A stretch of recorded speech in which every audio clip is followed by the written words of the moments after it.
kita berangkat dari sebuah riwayat yang diriwayatkan oleh Imam Al-Bukhari dari sahabat Anas bin Malik radhiyallahu anhu, di mana sahabat Anas bin Malik pernah menuturkan, mengisahkan di dalam riwayat ini, an Anas bin Malik radhiyallahu anhu, fakuntu akhdumu Rasulullah sallallahu alaihi wasallam idza nazala fakuntu asma'uhu katsiran yaqul. Anas bin Malik pernah menceritakan bahwasannya aku sering membantu berbagai keperluan dan kebutuhan Nabi sallallahu alaihi wasallam. Idza nazala fakuntu asma'uhu katsiran yaqul. Ketika beliau singgah di suatu tempat, maka beliau sering berdoa dengan doa ini.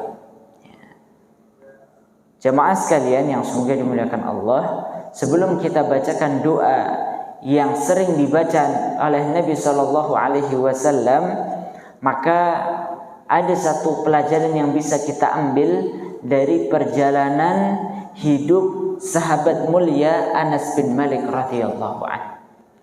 Apa itu jamaah sekalian? Bahwa sahabat Anas bin Malik ini adalah salah seorang sahabat yang telah menyertai Rasulullah sallallahu alaihi wasallam sejak beliau masih usia anak-anak. Dan ini tidak lepas daripada peran ibunda Anas bin Malik yang bernama Ummu Sulaim. Siapa jamaah sekalian? Ummu Sulaim. Ini menjadi pelajaran penting bagi ibu-ibu, di mana sahabiah Ummu Sulaim ketika beliau masuk ke dalam agama Islam, mendapatkan cahaya Islam, kemudian menerima hidayah Islam, maka Ummu Sulaim tidak hanya sekedar memikirkan terkait dengan kesolehan pribadinya, urusan ketaatannya dia kepada Allah Subhanahu wa ta'ala. Namun lebih dari itu, ada satu pemikiran yang senantiasa bergelayut di benak beliau terkait dengan apa yang bisa aku berikan untuk Islam, apa yang aku bisa berikan untuk dakwah Rasulullah sallallahu alaihi wasallam, apa yang aku bisa bantu untuk kepentingan dakwah Rasulullah dan para sahabatnya demi menegakkan agama Allah Subhanahu wa ta'ala. Ini yang senantiasa ada di benak Ummu Sulaim, sehingga Ummu Sulaim berpikir beliau tidak memiliki harta yang begitu banyak, beliau pula tidak memiliki jabatan di tengah kaumnya, beliau hanya memiliki seorang putra yang masih usia anak-anak bernama Anas. Sehingga dibawalah Anas bin Malik menghadap Nabi sallallahu alaihi wasallam, dan Ummu Sulaim berkata, "Wahai Rasulullah, aku wakafkan anakku ini untuk kepentingan dakwahmu, untuk kepentingan dakwah Islam." Coba bayangkan Bapak Ibu sekalian. Inilah yang dilakukan oleh Ummu Sulaim, di mana beliau faham bahwa Islam ini tidak akan jaya, tidak akan mendapatkan tujuannya, yaitu berupa penyebaran dakwah dan lain sebagainya, itu kecuali apabila setiap pemeluknya, setiap muslim mukmin itu memberikan kontribusi terbaiknya untuk Islam dan kaum muslimin. Maka jemaah sekalian yang semoga dimuliakan Allah, ketika Anas bin Malik ini telah diserahkan oleh Ummu Sulaim kepada Nabi SAW, silahkan perintahkan Anas bin Malik untuk memenuhi segala keperluan dan kebutuhan, membantu segala keperluan dan kebutuhan. Oleh karena ini, Nabi SAW mendoakan Anas bin Malik dengan doa keberkahan. Allahumma akthir malahu wa waladahu. Ya Allah, perbanyaklah anak keturunannya serta hartanya. Ataupun di dalam riwayat yang lainnya menjelaskan Rasulullah mendoakan akan panjangnya umur bagi Anas bin Malik. Sehingga berkat doa Nabi SAW, Anas bin Malik, sahabat Anas bin Malik, Allah panjangkan umurnya. Di dalam riwayat dijelaskan Anas bin Malik ini adalah termasuk sahabat yang paling terakhir wafat di kota Basrah. Sehingga ketika beliau wafat itu di umur 103 tahun. Allah panjangkan umurnya. Begitu pula Allah berikan anak keturunan yang begitu banyak untuk Anas bin Malik. Dan selain itu juga Allah lapangkan hartanya, dan ini seluruhnya adalah berkat daripada doa Nabi SAW. Dan dikarenakan Anas bin Malik, begitu pula Ummu Sulaim telah berkhidmah, mewakafkan dirinya untuk kepentingan dakwah Islam, dakwah Nabi SAW.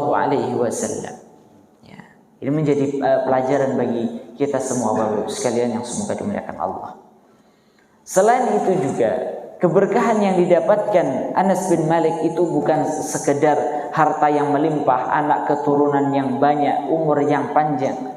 Selain itu juga beliau mendapatkan ilmu yang begitu banyak yang bersumber langsung dari Nabi SAW. Karena beliau banyak menyertai dalam berbagai kesempatan bersama Rasulullah dalam peperangan maupun yang lainnya. Anas bin Malik banyak menyertai Rasulullah, sehingga beliau banyak mendapatkan ilmu langsung dari Rasulullah SAW. Apa salah satu ilmu yang didapatkan oleh sahabat Anas bin Malik? Maka doa yang sering dibaca oleh Nabi SAW saat beliau singgah di suatu tempat. Apa doa yang sering dibaca oleh Nabi SAW? Rasulullah bersabda ataupun berdoa, Allahumma inni a'udzubika minal hammi wal hazan wal ajazi wal kasal wal bukhli wal jubni wa dhala'id daini wa ghalabatir rijal. Sudah pada hafal Bapak Ibu sekalian? Sudah ya? Ya, ini doa yang sering dibaca ataupun sering didengarkan. Maka bagi Bapak Ibu sekalian yang belum membaca ataupun belum menghafal doa ini beserta artinya, maka coba kita upayakan untuk kita baca. Mengapa jamaah sekalian yang semoga dimuliakan Allah? Karena sekali lagi doa ini penting bagi kehidupan setiap muslim. Sehingga Rasulullah SAW sering membaca doa ini di setiap kesempatan beliau. Setidaknya jemaah sekalian, di dalam doa ini, mengapa doa ini sering dibaca oleh Nabi SAW? Dikarenakan kandungan daripada doa ini mencakup peringatan Nabi SAW kepada kita semua agar kita waspada terhadap hal-hal yang berpotensi melemahkan jiwa seorang muslim. Karena sekali lagi jemaah sekalian, di dalam riwayat Imam Muslim, Nabi SAW pernah memberikan salah satu informasi terkait dengan pribadi mukmin yang dicintai oleh Allah Subhanahu wa taala. Apa itu? Nabi Shallallahu Alaihi Wasallam menyebutkan al-mu'minul qawiyyu khairun wa ahabbu ilallah minal mu'minil dha'if. Mukmin yang kuat itu kata Nabi Shallallahu Alaihi Wasallam jauh lebih baik dan lebih dicintai oleh Allah Subhanahu Wa Taala daripada mukmin yang lemah. Apa itu sekalian? Jadi mukmin yang kuat itu jauh lebih baik dan lebih dicintai oleh Allah daripada mukmin yang lemah. Tentunya kalau kita semua, misalnya ibu-ibu, pasti senang ketika suaminya kuat bekerja, kuat memikul tanggung jawab keluarga dan sebagainya. Ya. Dibanding suami yang lemah, lemah untuk bekerja, lemah untuk memikirkan berbagai kebutuhan dan sebagainya, dan begitu pula misalnya seorang pemilik perusahaan tentunya senang manakala karyawannya kuat, artinya semangat di dalam bekerja dan lain sebagainya. Begitu pula dengan Allah Subhanahu Wa Taala. Tingkatan orang-orang beriman itu bertingkat-tingkat, sehingga membuat rasa cinta Allah, tingkatan rasa cinta Allah kepada hamba-hamba beriman itu pun bertingkat-tingkat.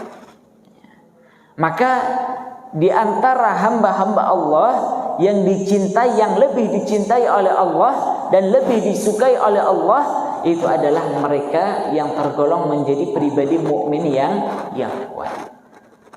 Di dalam hadis ini para ulama menyebutkan apa makna kekuatan yang dimaksud di dalam hadis ini.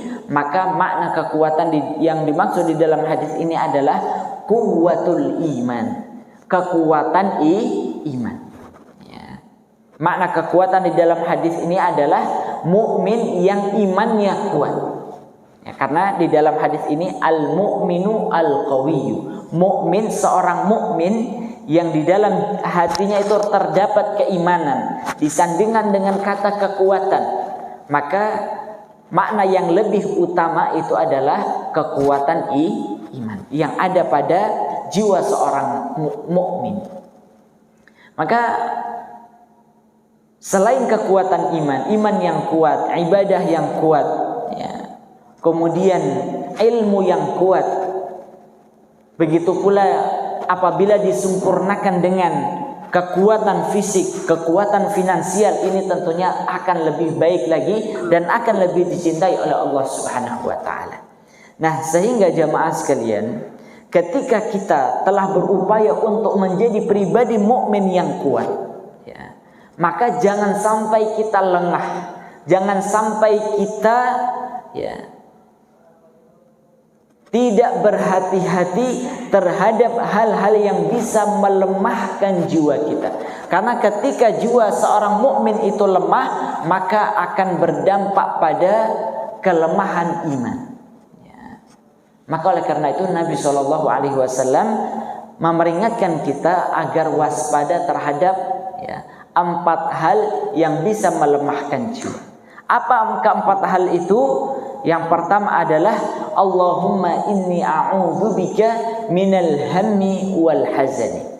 Ya Allah, aku berlindung kepadamu dari sifat gelisah dan sedih. Ini yang pertama. Sifat gelisah dan sedih.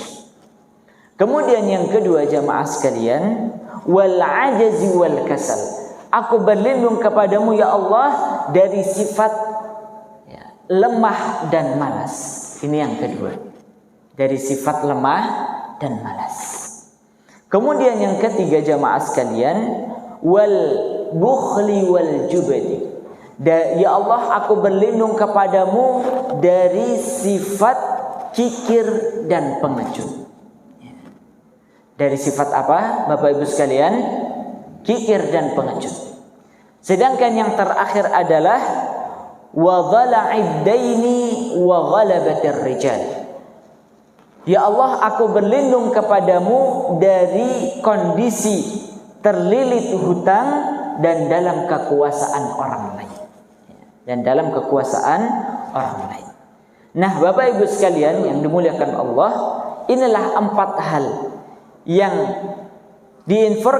diinformasikan oleh Nabi Shallallahu Alaihi Wasallam kepada kita semua agar kita waspada, terhindar dari ke-4 hal ini.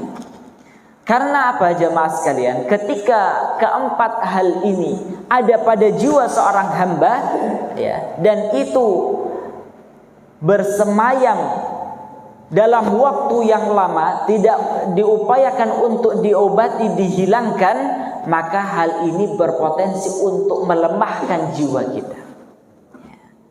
Maka ketika jiwa kita lemah, iman kita lemah. Ketika iman kita lemah, maka ibadah kita kepada Allah Subhanahu wa taala pun akan ikut melemah. Ya, dan tentunya ini tidak baik bagi seorang mukmin. Oleh karena itu jemaah sekalian yang semoga dimuliakan Allah, coba kita kaji satu persatu. Apa makna, ya, pelajaran yang bisa kita ambil dari ke-4 sifat ini?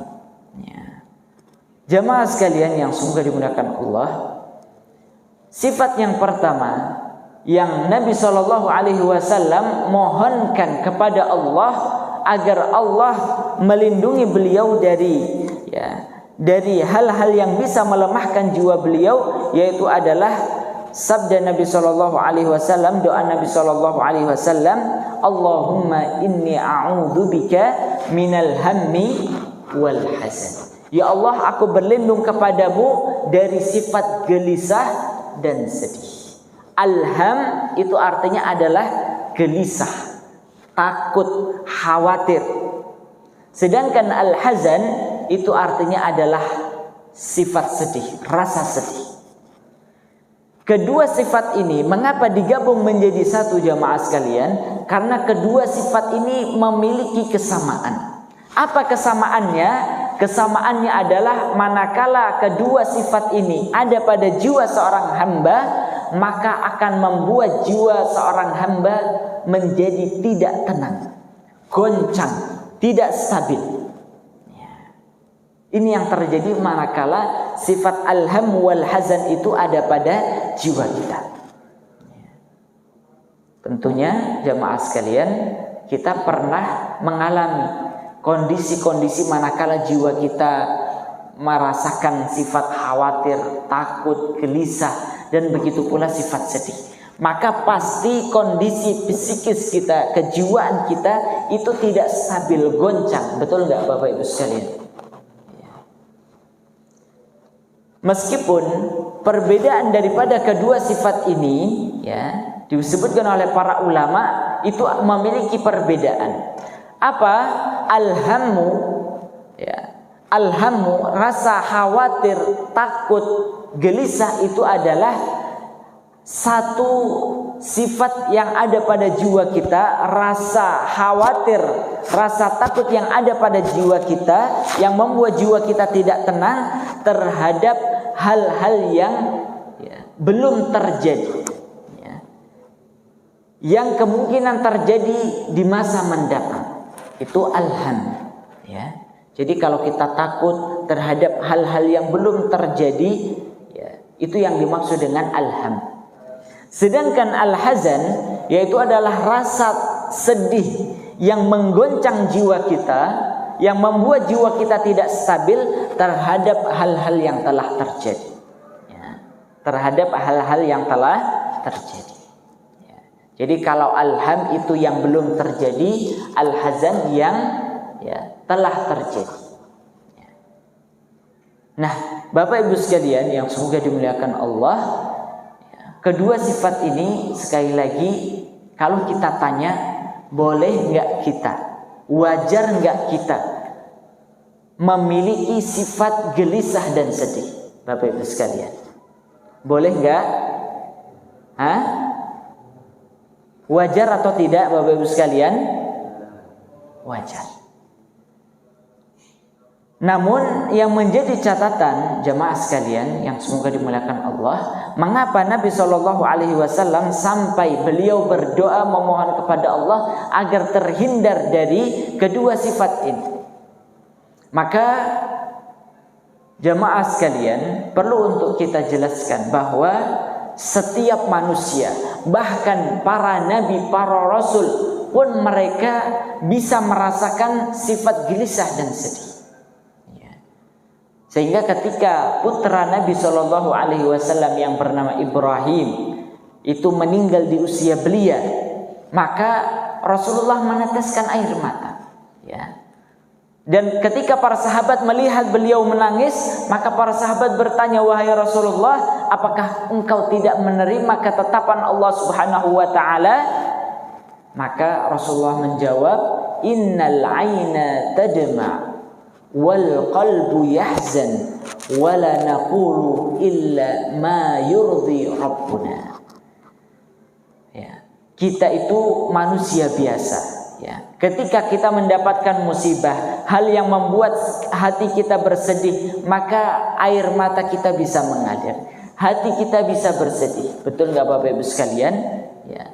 Rasulullah saja beliau bisa bersedih, beliau bisa merasakan rasa khawatir. Ketika pasukan Ahzab itu sedang berkoalisi untuk menggempur Rasulullah dan para sahabat kaum muslimin di kota Madinah, maka beliau memiliki rasa khawatir dan lain sebagainya.